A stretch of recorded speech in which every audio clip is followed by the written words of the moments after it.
In this video, let's learn how to divide the number 1 by 250. Now see that 1 is less than 250. That is why we need to borrow one zero, and for that we need to put a decimal here.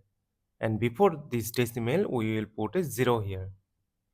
Now again see that this 10 is less than 250. That is why we will borrow again one zero, and for that we need to put a 0 here.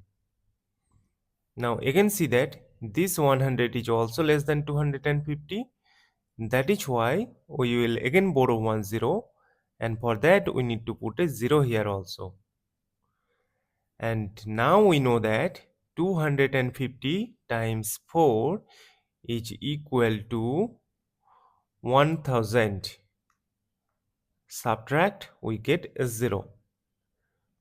As we have got the number 0, so we will stop. Therefore, 1 divided by 250 is equal to 0.004. And this is our final answer. Thank you for watching. Please like, share and comment on the video. Also do subscribe the channel.